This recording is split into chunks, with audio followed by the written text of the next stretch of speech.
Salmos, capítulo 5. Escuta, Senhor, as minhas palavras, considera o meu gemer. Atenta para o meu grito de socorro, meu Rei e meu Deus, pois é a Ti que imploro. De manhã ouve, Senhor, o meu clamor. De manhã te apresento a minha oração e aguardo com esperança. Tu não és um Deus que tenha prazer na injustiça. Contigo o mal não pode habitar. Os arrogantes não são aceitos na tua presença. Odeias todos os que praticam o mal.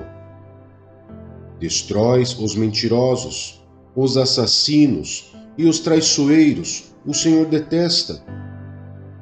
Eu, porém, pelo teu grande amor, entrarei em tua casa. Com temor me inclinarei para o teu santo templo. Conduze-me, Senhor, na tua justiça, por causa dos meus inimigos. Aplana o teu caminho diante de mim. Nos lábios deles não há palavra confiável. Suas mentes só tramam destruição. Suas gargantas são um túmulo aberto. Com suas línguas enganam sutilmente. Condena-os, ó Deus. Caiam eles por suas próprias maquinações.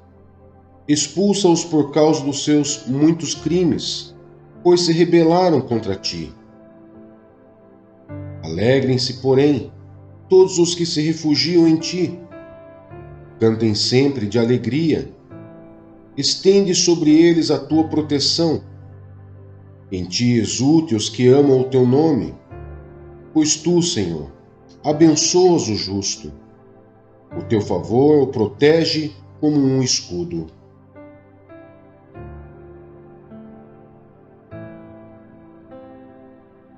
Salmos, capítulo 6. Senhor, não me castigues na tua ira, nem me disciplines no teu furor. Misericórdia, Senhor, pois vou desfalecendo. Cura-me, Senhor, pois os meus ossos tremem. Todo o meu ser estremece. Até quando, Senhor? Até quando? Volta-te, Senhor, e livra-me. Salva-me por causa do teu amor leal. Quem morreu não se lembra de ti. Entre os mortos, quem te louvará? Estou exausto de tanto gemer, de tanto chorar inundo de noite a minha cama, de lágrimas encharco meu leito. Os meus olhos se consomem de tristeza, fraquejam por causa de todos os meus adversários. Afastem-se de mim todos vocês que praticam o mal, porque o Senhor ouviu o meu choro. O Senhor ouviu a minha súplica. O Senhor aceitou a minha oração. Serão humilhados e aterrorizados todos os meus inimigos, frustrados recuarão de repente.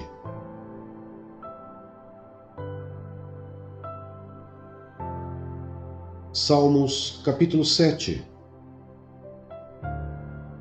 Senhor, meu Deus, em ti me refugio. Salva-me, livra-me de todos os que me perseguem, para que como leões não me dilacerem, nem me despedacem, sem que ninguém me livre. Senhor, meu Deus, se assim procedi, se nas minhas mãos há injustiça, se fiz algum mal a um amigo, ou se poupei sem motivo o meu adversário, persiga-me o meu inimigo até me alcançar. No chão me pisoteie e aniquile a minha vida, lançando a minha honra no pó. Levanta-te, Senhor, na tua ira. Ergue-te contra o furor dos meus adversários. Desperta-te, meu Deus. Ordena a justiça. Reúnam-se os povos ao teu redor. Das alturas reina sobre eles. O Senhor é quem julga os povos. Julga-me, Senhor, conforme a minha justiça, conforme a minha integridade. Deus justo, que sonda as mentes e os corações, dá fim à maldade dos ímpios e ao justo dá segurança. O meu escudo está nas mãos de Deus, que salva o reto de coração. Deus é um juiz justo, um Deus que manifesta cada dia o seu furor. Se o homem não se arrepende, Deus afia sua espada, arma o seu arco e o aponta. Prepara as suas armas mortais e faz de suas setas flechas flamejantes. Quem gera maldade concebe sofrimento e dá à luz a desilusão. Quem cava um buraco e o aprofunda, cairá nessa armadilha que fez. Sua maldade se voltará contra ele. Sua violência cairá sobre a sua própria cabeça.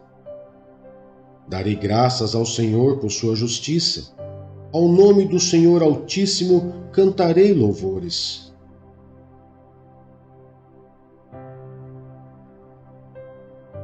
Salmos 8. Senhor, Senhor nosso, como é majestoso o teu nome em toda a terra, tu cuja glória é cantada nos céus. Nos lábios das crianças e dos recém-nascidos firmaste o teu nome com fortaleza, por causa dos teus adversários, para silenciar o inimigo que busca vingança. Quando contemplo os teus céus, obra dos teus dedos, a lua e as estrelas que ali firmaste, pergunto: que é o homem para que com ele te importes? E o filho do homem para que com ele te preocupes? Tu o fizeste um pouco menor do que os seres celestiais, e o coroaste de glória e de honra. Tu o fizeste dominar sobre as obras das tuas mãos. Sobre os seus pés tudo puseste.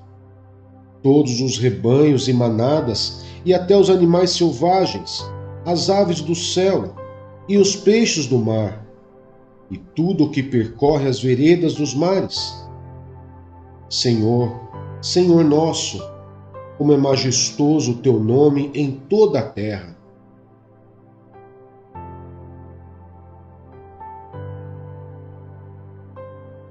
Atos dos Apóstolos, capítulo 24. O julgamento de Paulo perante Félix. 5 dias depois, o sumo sacerdote Ananias desceu a Cesareia com alguns dos líderes dos judeus e um advogado chamado Tértulo, os quais apresentaram ao governador suas acusações contra Paulo. Quando Paulo foi chamado, Tértulo apresentou sua causa a Félix. Temos desfrutado de um longo período de paz durante o teu governo, e o teu providente cuidado resultou em reformas nesta nação. Em tudo e em toda parte, excelentíssimo Félix, reconhecemos esses benefícios com profunda gratidão. Todavia, a fim de não tomar-te mais tempo, peço-te o favor de ouvir-nos apenas por um pouco. Verificamos que este homem é um perturbador que promove tumultos entre os judeus pelo mundo todo. Ele é o principal cabeça da seita dos nazarenos e tentou até mesmo profanar o templo. Então o prendemos e quisemos julgá-lo segundo a nossa lei. Mas o comandante Lísias interveio e com muita força o arrebatou de nossas mãos e ordenou que os seus acusadores se apresentassem. Se tu mesmo o interrogares, poderás verificar a verdade a respeito de todas essas acusações que estamos fazendo contra ele. Os judeus confirmaram a acusação, garantindo que as afirmações eram verdadeiras. Quando o governador lhe deu sinal para que falasse, Paulo declarou: sei que há muitos anos tem sido juiz nesta nação. Por isso, de bom grado faço minha defesa. Facilmente poderás verificar que há menos de 12 dias subi a Jerusalém para adorar a Deus. Meus acusadores não me encontraram discutindo com ninguém no templo, nem incitando uma multidão nas sinagogas ou em qualquer outro lugar da cidade. Nem tampouco podem provar-te as acusações que agora estão levantando contra mim. Confesso-te, porém, que adora o Deus de nossos antepassados como seguidor do caminho, a que chamam seita. Creio em tudo o que concorda com a lei e no que está escrito nos profetas, e tenho em Deus a mesma esperança desses homens, de que haverá ressurreição tanto de justos como de injustos. Por isso, procuro sempre conservar minha consciência limpa diante de Deus e dos homens. Depois de estar ausente por vários anos, vim a Jerusalém para trazer esmolas a meu povo e apresentar ofertas. Enquanto fazia isso, já cerimonialmente puro, encontraram-me no templo, sem envolver-me em nenhum ajuntamento ou tumulto. Mas há alguns dos judeus da província da Ásia que deveriam estar aqui diante de ti e apresentar acusações, se é que tem algo contra mim. Ou os que aqui se acham deveriam declarar que crime encontraram em mim quando fui levado perante o sinédrio, a não ser que tenha sido este. Quando me apresentei a eles, bradei: por causa da ressurreição dos mortos, estou sendo julgado hoje diante de vocês. Então Félix, que tinha bom conhecimento do caminho, adiou a causa e disse: quando chegar o comandante Lísias, decidirei o caso de vocês. E ordenou ao centurião que mantivesse Paulo sob custódia, mas que lhe desse certa liberdade e permitisse que os seus amigos o servissem. Vários dias depois, Félix veio com Drúzila, sua mulher, que era judia, mandou chamar Paulo e o ouviu falar sobre a fé em Cristo Jesus. Quando Paulo se pôs a discorrer acerca da justiça, do domínio próprio e do juízo vindouro, Félix teve medo e disse: basta por enquanto. Pode sair. Quando achar conveniente, mandarei chamá-lo de novo. Ao mesmo tempo, esperava que Paulo lhe oferecesse algum dinheiro, pelo que mandava buscá-lo frequentemente e conversava com ele.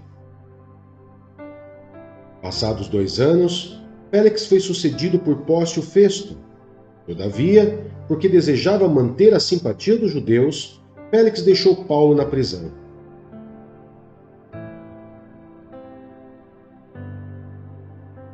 Atos dos Apóstolos, capítulo 25. O julgamento perante Festo. 3 dias depois de chegar à província, Festo subiu de Cesareia para Jerusalém, onde os chefes dos sacerdotes e os judeus mais importantes compareceram diante dele, apresentando as acusações contra Paulo.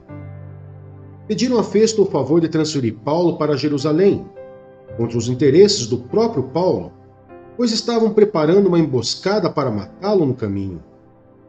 Festo respondeu: Paulo está preso em Cesareia, e eu mesmo vou para lá em breve. Desçam comigo alguns dos seus líderes e apresentem ali as acusações que têm contra esse homem, se realmente ele fez algo de errado. Tendo passado com eles 8 a 10 dias, desceu para Cesareia e no dia seguinte convocou o tribunal e ordenou que Paulo fosse trazido perante ele. Quando Paulo apareceu, os judeus que tinham chegado de Jerusalém se aglomeraram ao seu redor, fazendo contra ele muitas e graves acusações que não podiam provar.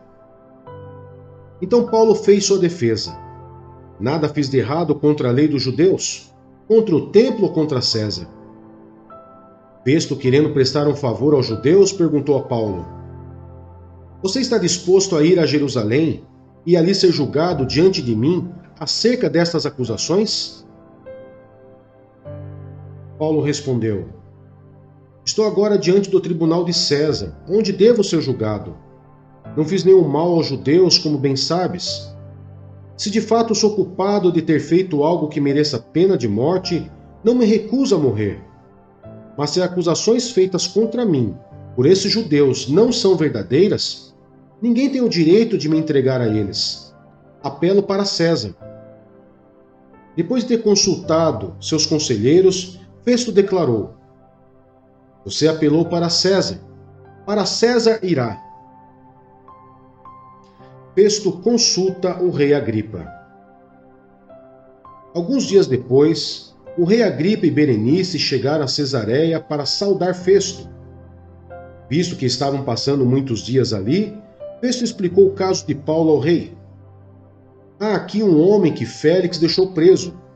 Quando fui a Jerusalém, os chefes dos sacerdotes e os líderes dos judeus fizeram acusações contra ele, pedindo que fosse condenado. Eu lhes disse que não é costume romano condenar ninguém antes que ele se defronte pessoalmente com seus acusadores e tenha a oportunidade de se defender das acusações que lhe fazem. Vindo eles comigo para cá, não retardei o caso. Convoquei o tribunal no dia seguinte e ordenei que o homem fosse apresentado. Quando seus acusadores se levantaram para falar, não o acusaram de nenhum dos crimes que eu esperava.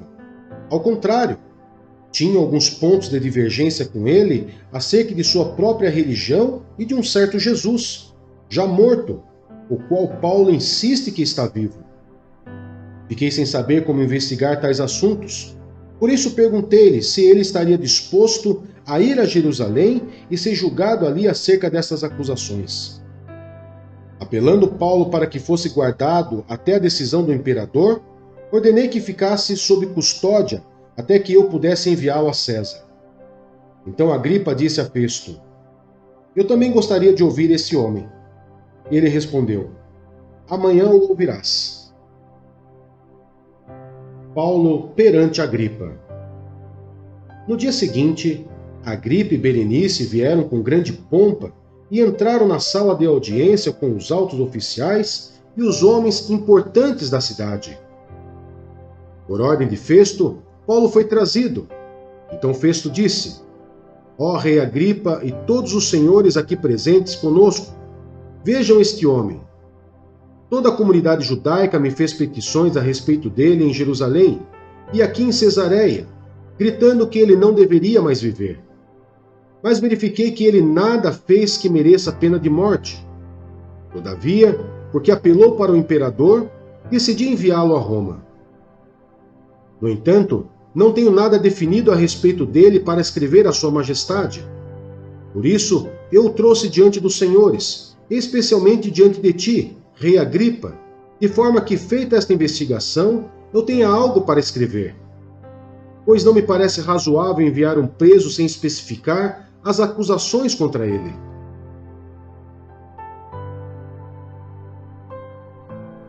Jeremias, capítulo 34.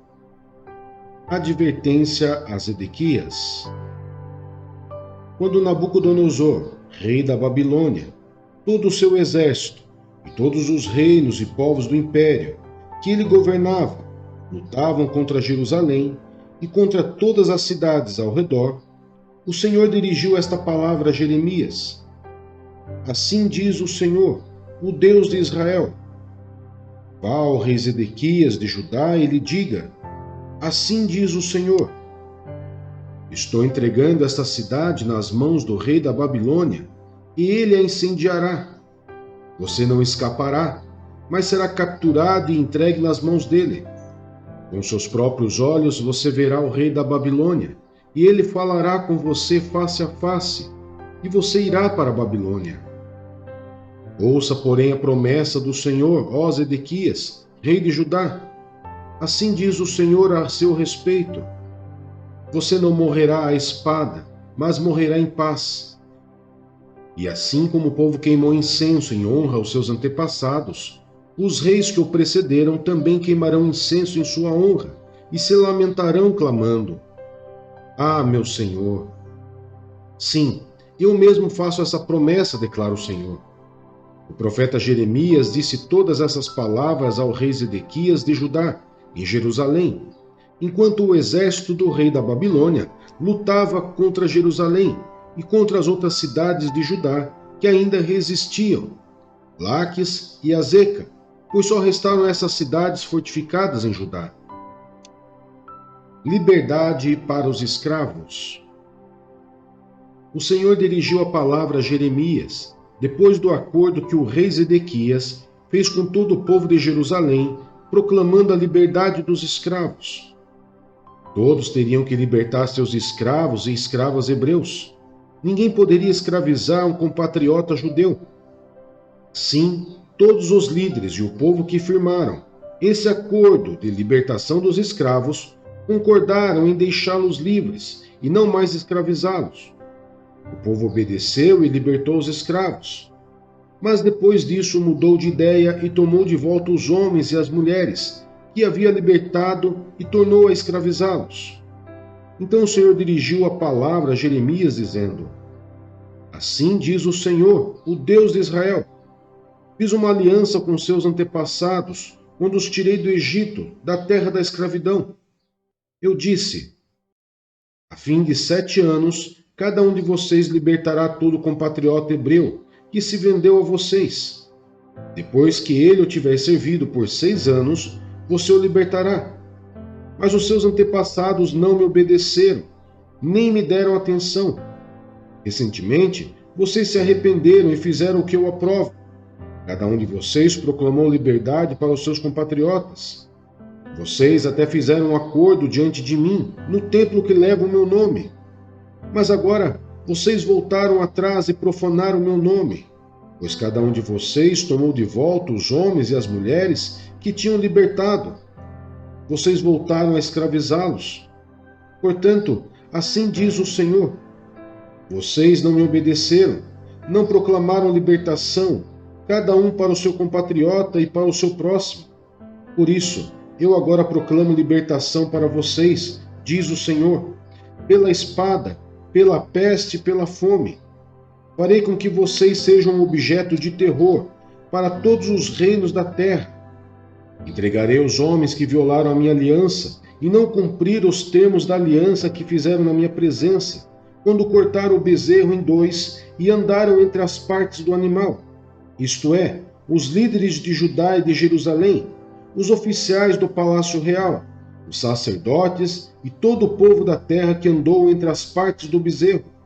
Sim, eu os entregarei nas mãos dos inimigos que desejam tirar-lhes a vida.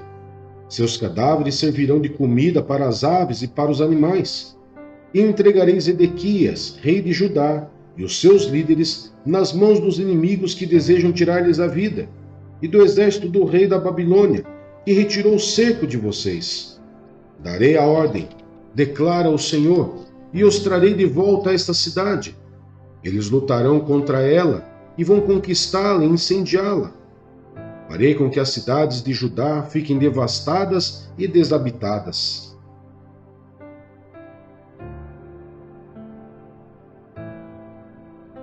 Jeremias, capítulo 35.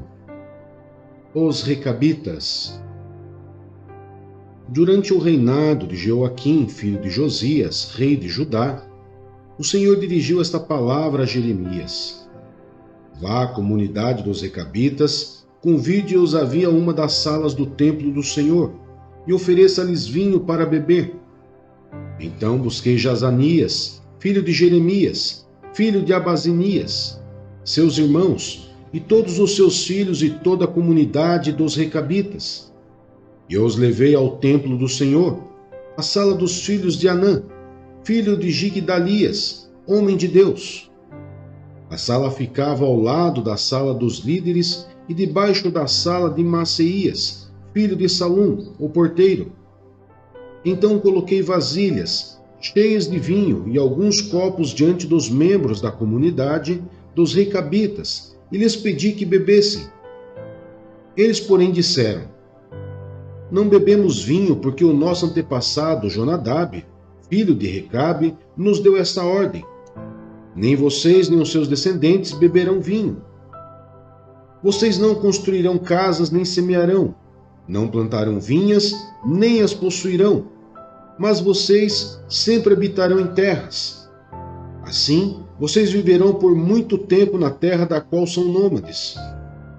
Temos obedecido a tudo o que nos ordenou nosso antepassado Jonadab, filho de Recabe. Nós, nossas mulheres, nossos filhos e nossas filhas, jamais bebemos vinho em toda a nossa vida.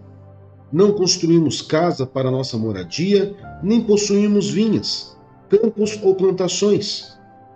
Temos vivido em tendas e obedecido fielmente a tudo que o nosso antepassado Jonadab nos ordenou. Mas quando Nabucodonosor, rei da Babilônia, invadiu essa terra, dissemos: Venham, vamos para Jerusalém, para escapar dos exércitos dos babilônios e dos sírios. Assim, permanecemos em Jerusalém. O Senhor dirigiu a palavra a Jeremias, dizendo: Assim diz o Senhor dos Exércitos, Deus de Israel: Vá dizer aos homens de Judá e aos habitantes de Jerusalém: Será que vocês não vão aprender a lição e obedecer às minhas palavras? Pergunta o Senhor. Jonadab, filho de Recabe, ordenou aos seus filhos que não bebessem vinho, e essa ordem tem sido obedecida até hoje. Eles não bebem vinho porque obedecem à ordem do seu antepassado. Mas eu tenho falado a vocês repetidas vezes, e contudo, vocês não me obedecem. Enviei a vocês repetidas vezes todos os meus servos, os profetas. Eles me diziam que cada um de vocês deveriam converter-se da sua má conduta, corrigir as suas ações e deixar de seguir outros deuses para prestar-lhes culto. Assim, vocês habitariam na terra que dei a vocês e a seus antepassados. Mas vocês não me deram atenção, nem me obedeceram. Os descendentes de Jonadab, filho de Recabe, cumprem a ordem que o seu antepassado lhes deu. Mas este povo não me obedece. Portanto, assim diz o Senhor dos Exércitos, Deus de Israel: Trarei sobre Judá e sobre todos os habitantes de Jerusalém toda a desgraça da qual os adverti, porque falei a eles, mas não me ouviram, chamei-os, mas não me responderam. Jeremias disse à comunidade dos Recabitas: Assim diz o Senhor dos Exércitos, Deus de Israel: Vocês têm obedecido aquilo que o seu antepassado Jonadab ordenou, têm cumprido todas as suas instruções e têm feito tudo o que ele ordenou. Por isso, assim diz o Senhor dos Exércitos, Deus de Israel: jamais faltará a Jonadab, filho de Recabe, um descendente que me sirva.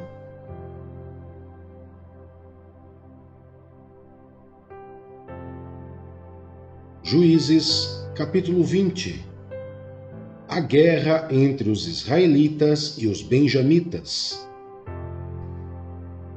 Então todos os israelitas, de Dan a Berseba e de Gileade, saíram como um só homem e se reuniram em assembléia perante o Senhor, em Mispá. Os líderes de todo o povo, da tribo de Israel, tomaram seus lugares na assembléia do povo de Deus, 400.000 soldados armados de espada. Os benjamitas souberam que os israelitas haviam subido a Mispá. Os israelitas perguntaram: Como aconteceu essa perversidade? Então o levita, marido da mulher assassinada, disse: Eu e a minha concubina chegamos a Gibeá de Benjamim para passar a noite. Durante a noite, os homens de Gibeá vieram para atacar-me e cercaram a casa, com a intenção de matar-me. Então violentaram minha concubina e ela morreu. Peguei minha concubina, cortei-a em pedaços e enviei um pedaço a cada região da herança de Israel, pois eles cometeram essa perversidade e esse ato vergonhoso em Israel. Agora, todos vocês israelitas, manifestem-se e deem o seu veredito. Todo o povo se levantou como se fosse um só homem, dizendo: Nenhum de nós irá para casa, nenhum de nós voltará para o seu lar. Mas é isto que faremos agora contra Gibeá. Separaremos por sorteio de todas as tribos de Israel, de cada 100 homens, 10, de cada 1.000 homens, 100, de cada 10.000 homens, 1.000, para conseguirem provisões para o exército poder chegar a Gibeá, de Benjamim, e dar a eles o que merecem por esse ato vergonhoso cometido em Israel. E todos os israelitas se ajuntaram e se uniram como um só homem contra a cidade. As tribos de Israel enviaram homens a toda a tribo de Benjamim, dizendo: O que vocês dizem dessa maldade terrível que foi cometida no meio de vocês? Agora, entreguem esses canalhas de Gibeá, para que os matemos e eliminemos esse mal de Israel. Mas os benjamitas não quiseram ouvir seus irmãos israelitas. Vindos de suas cidades, reuniram-se em Gibeá para lutar contra os israelitas. Naquele dia, os benjamitas mobilizaram 26.000 homens armados de espada que vieram das suas cidades, além dos 700 melhores soldados que viviam em Gibeá. Dentre todos esses soldados, havia 700 canhotos, muito hábeis, e cada um deles podia atirar com a funda uma pedra num cabelo sem errar. Israel, sem os de Benjamim, convocou 400.000 homens armados de espada, todos eles homens de guerra. Os israelitas subiram a Betel e consultaram a Deus. Quem de nós irá lutar primeiro contra os benjamitas? Perguntaram. O Senhor respondeu: Judá irá primeiro. Na manhã seguinte, os israelitas se levantaram e armaram acampamento perto de Gibeá. Os homens de Israel saíram para lutar contra os benjamitas e tomaram posição de combate contra eles em Gibeá. Os benjamitas saíram de Gibeá e naquele dia mataram 22.000 israelitas no campo de batalha. Mas os homens de Israel procuraram animar-se uns aos outros e novamente ocuparam as mesmas posições do primeiro dia. Os israelitas subiram, choraram perante o Senhor até a tarde e consultaram o Senhor. Devemos atacar de novo os nossos irmãos benjamitas? O Senhor respondeu: Vocês devem atacar. Então os israelitas avançaram contra os benjamitas no segundo dia. Dessa vez, quando os benjamitas saíram de Gibeá para enfrentá-los, derrubaram outros 18.000 israelitas, todos eles armados de espada. Então todos os israelitas subiram a Betel e ali se assentaram, chorando perante o Senhor. Naquele dia, jejuaram até a tarde e apresentaram holocaustos e ofertas de comunhão ao Senhor. E os israelitas consultaram o Senhor. Naqueles dias, a arca da aliança estava ali, e Finéias, filho de Eleazar, filho de Arão, ministrava perante ela. Perguntaram: Sairemos de novo ou não para lutar contra os nossos irmãos benjamitas? O Senhor respondeu: Vão, pois amanhã eu os entregarei nas suas mãos. Então os israelitas armaram uma emboscada em torno de Gibeá. Avançaram contra os benjamitas no terceiro dia e tomaram posição contra Gibeá, como tinham feito antes. Os benjamitas saíram para enfrentá-los e foram atraídos para longe da cidade. Começaram a ferir alguns dos israelitas, como tinham feito antes, e uns 30 homens foram mortos em campo aberto e nas estradas, uma que vai para Betel e a outra que vai para Gibeá. Enquanto os benjamitas diziam: Nós os derrotamos como antes, os israelitas diziam: Vamos retirar-nos e atraí-los para longe da cidade, para as estradas. Todos os homens de Israel saíram dos seus lugares e ocuparam posição em Baal-Tamar. E a emboscada israelita atacou da sua posição a oeste de Gibeá. Então 10.000 dos melhores soldados de Israel iniciaram um ataque frontal contra Gibeá. O combate foi duro e os benjamitas não perceberam que a desgraça estava próxima deles. O Senhor derrotou Benjamim perante Israel, e naquele dia os israelitas feriram 25.100 benjamitas, todos armados de espada. Então os benjamitas viram que estavam derrotados. Os israelitas bateram em retirada diante de Benjamim, pois confiavam na emboscada que tinham preparado perto de Gibeá. Os da emboscada avançaram repentinamente para dentro de Gibeá, espalharam-se e mataram todos os habitantes da cidade à espada.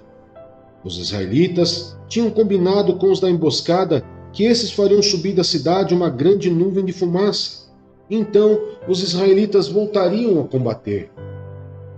Os benjamitas tinham começado a ferir os israelitas, matando cerca de 30 deles, e disseram: Nós os derrotamos como na primeira batalha.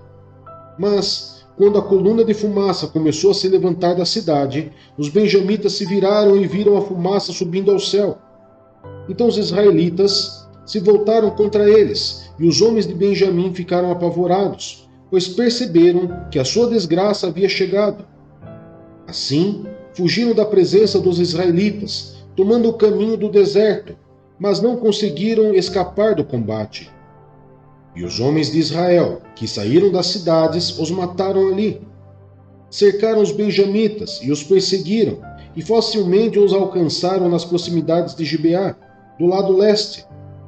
18.000 benjamitas morreram, todos eles soldados valentes. Quando se viraram e fugiram rumo ao deserto, para a rocha de Rimon, os israelitas abateram 5.000 homens ao longo das estradas.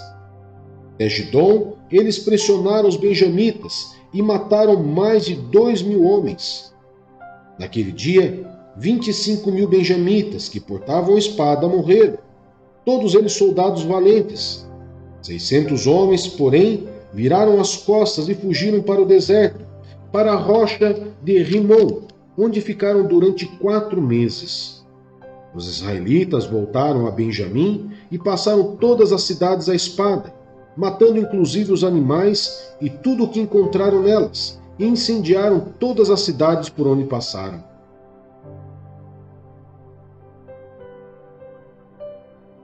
Juízes, capítulo 21. Mulheres para os benjamitas. Os homens de Israel tinham feito este juramento em Mispá: nenhum de nós dará sua filha em casamento a um benjamita. O povo foi a Betel, onde esteve sentado perante Deus até a tarde, chorando alto e amargamente. Ó Senhor Deus de Israel, lamentaram. Por que aconteceu isso em Israel? Por que teria que faltar hoje uma tribo em Israel? Na manhã do dia seguinte, o povo se levantou cedo, construiu um altar e apresentou holocaustos e ofertas de comunhão. Os israelitas perguntaram: quem dentre todas as tribos de Israel deixou de vir à assembleia perante o Senhor? Pois tinham feito um juramento solene de que qualquer que deixasse de se reunir perante o Senhor em Mispá seria morto. Os israelitas prantearam pelos seus irmãos benjamitas. Hoje uma tribo foi eliminada de Israel, diziam. Como poderemos conseguir mulheres para os sobreviventes, visto que juramos pelo Senhor não lhes dar em casamento nenhuma de nossas filhas? Então perguntaram: qual das tribos de Israel deixou de reunir-se perante o Senhor em Mispá? Descobriu-se então que ninguém de Jabes, Gileade, tinha vindo ao acampamento para a assembleia. Quando contaram o povo, verificaram que ninguém do povo de Jabes, Gileade estava ali. Então a comunidade enviou 12.000 homens de guerra, com instruções para irem a Jabes, Gileade, e matarem à espada todos os que viviam lá, inclusive mulheres e crianças. É isso que vocês deverão fazer, disseram. Matem todos os homens e todas as mulheres que não forem virgens. Entre o povo que vivia em Jabes de Gileade, encontraram 400 moças virgens e as levaram para o acampamento de Siló, em Canaã. Depois a comunidade toda enviou uma oferta de comunhão aos benjamitas que estavam na rocha de Rimon. Os benjamitas voltaram naquela ocasião e receberam as mulheres de Jabes de Gileade, que tinha sido poupada. Mas não havia mulheres suficiente para todos eles. O povo pranteou Benjamim, pois o Senhor tinha aberto uma lacuna nas tribos de Israel. E os líderes da comunidade disseram: mortas as mulheres de Benjamim, como conseguiremos mulheres para os homens que restaram? Os benjamitas sobreviventes precisam ter herdeiros, para que uma tribo de Israel não seja destruída. Não podemos dar-lhes nossas filhas em casamento, pois nós israelitas fizemos este juramento. Maldito seja todo aquele que der mulher a um benjamita. Há, porém, a festa anual do Senhor em Siló, ao norte de Betel, a leste da estrada que vai de Betel a Siquém e ao sul de Lebona. Então mandaram para lá os benjamitas, dizendo: vão, escondam-se nas vinhas e fiquem observando. Quando as moças de Siló forem para as danças, saiam correndo das vinhas, e cada um de vocês apodere-se de uma das moças de Siló, e vá para a terra de Benjamim. Quando os pais ou irmãos delas se queixarem a nós, diremos: tenham misericórdia deles, pois não conseguimos mulheres para eles durante a guerra, e vocês são inocentes, visto que não lhes deram suas filhas. Foi o que os benjamitas fizeram. Quando as moças estavam dançando, cada homem tomou uma para fazer dela sua mulher. Depois voltaram para a sua herança, e construíram as cidades e se estabeleceram nelas. Na mesma ocasião, os israelitas saíram daquele local e voltaram, para as suas tribos e para os seus clãs, cada um para a sua própria herança. Naquela época, não havia rei em Israel. Cada um fazia o que lhe parecia certo,